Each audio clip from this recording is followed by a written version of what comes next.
Assalamualaikum warahmatullahi wabarakatuh. Perkenalkan saya Kwina Auditania, NPM 22082600042 dari angkatan 2022 kelas A. Di sini saya akan menjelaskan mind map saya tentang diabetes mellitus gestasional. Nah, jadi apa itu definisinya? DM gestasional ini adalah gangguan dari glukosa yang dipicu oleh kehamilan dan hilang setelah melahirkan.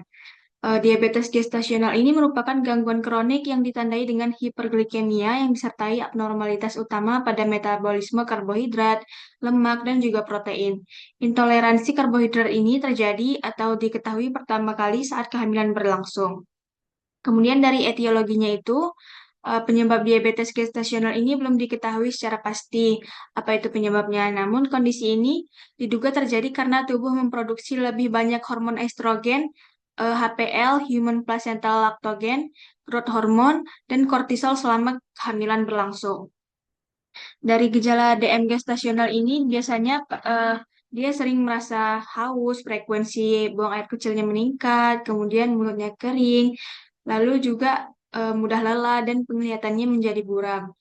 Kemudian faktor resikonya di diabetes mellitus gestasional ini biasanya dia itu memiliki riwayat tekanan darah tinggi atau hipertensi, kemudian memiliki berat badan yang berlebihan atau obesitas, kemudian dia ini pernah mengalami DM gestasional ini pada kehamilan sebelumnya.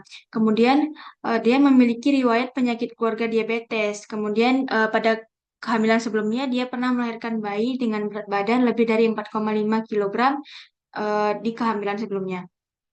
Nah, dari patofisiolnya ini, diabetes gestasional ini diakibatkan oleh disfungsi sel beta karena resistensi insulin kronis selama kehamilan. Dalam kebanyakan kasus, disfungsi ini sudah terdeteksi sebelum kehamilan yang dapat menjadi progresif.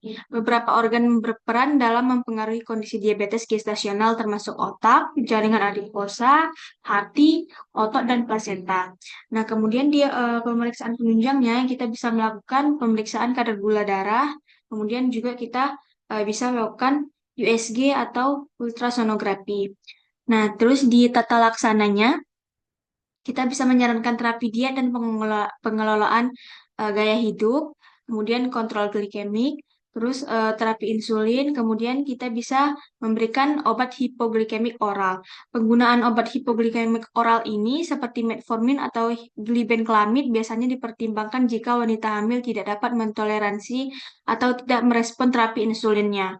Namun, penggunaan obat-obatan ini harus dipertimbangkan dengan hati-hati oleh dokter spesialis obstetri dan ginekologi karena keamanan dan efektivitasnya selama kehamilan belum sepenuhnya terverifikasi. Kemudian ada komplikasinya. Komplikasinya ini pada ibunya bisa terjadi preeklamsia atau eklamsia, komplikasi proses persalinannya. Kemudian dia ini bisa beresiko terkena DM tipe 2 di kemudian harinya. Kemudian dari bayinya ini bisa terkena makrosia ataupun ukuran bayinya membesar. Kemudian dia bisa lahir prematur. Kemudian pertumbuhan janinnya tersebut terhambat. Kemudian hiperbilirubinemia. Kemudian dari prognosisnya, si IDM gestasional ini kurang baik karena dapat mengakibatkan komplikasi pada maternal dan fetus. Sekitar 50% ibu hamil dengan diabetes gestasional ini dapat berkembang menjadi DM tipe 2 di kemudian harinya. Nah, ini referensi yang saya gunakan. Sekian dari saya. Apabila ada kesalahan, mohon maaf. Assalamualaikum warahmatullahi wabarakatuh.